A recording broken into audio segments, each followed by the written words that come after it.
আসসালামু আলাইকুম। Hello everyone, আজকে নতুন একটি ভিডিওতে সবাইকে স্বাগতম জানাচ্ছি। আশা করি সকলে ভালো আছেন। আজকে আমার লাউ দিয়ে ডিম রান্না করবে, সেজন্য এখানে পেঁয়াজ মরিচ আর এখন দিয়ে দিল তেল। আজকে আমার সরিষার তেল দিয়ে রান্না করবে, একটু অন্যরকম করে। এখন সামান্য জিরা দিয়ে দিল। এখন আদা রসুন বাটা দিয়ে দিচ্ছে।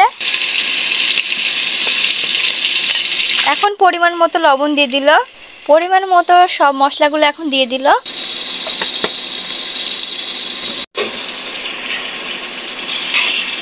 এখন মশলাগুলোকে ভালো করে কষিয়ে নিতে হবে। মশলা কষানো হয়ে গেছে, এখন লাউগুলো সব দিয়ে দিচ্ছে। আজকে অনেক দিন পরে আম্মা লাউ দিয়ে ডিম রান্না করছে।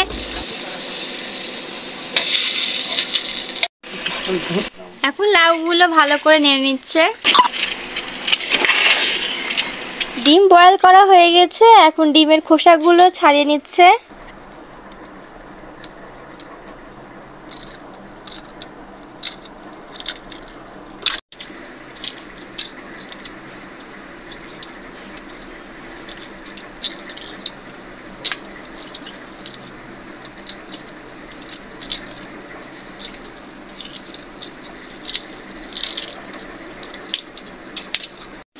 এখন ডিমগুলোকে হলুদ আর লবণ দিয়ে ভালো করে মাখিয়ে নিচ্ছে।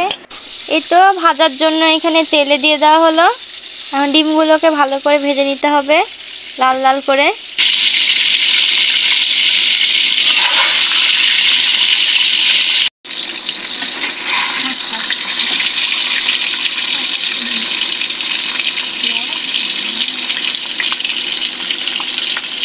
এখন ডিমগুলো উল্টে পাল্টে নিচ্ছে। তরকারিটা এখন ফুটছে, সেজন্য ডিমগুলো সব দিয়ে দিল। এই তো তরকারিটা হয়ে আসছে, আর কিছুক্ষণের মধ্যেই হয়ে যাবে।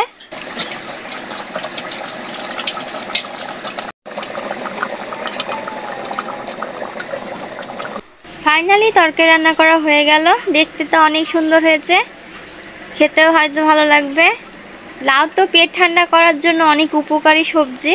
আজকের ভিডিওটা এখানে শেষ করলাম। সবাই ভালো থাকবেন, সুস্থ থাকবেন, আমাদের সাথে থাকবেন। আল্লাহ হাফেজ।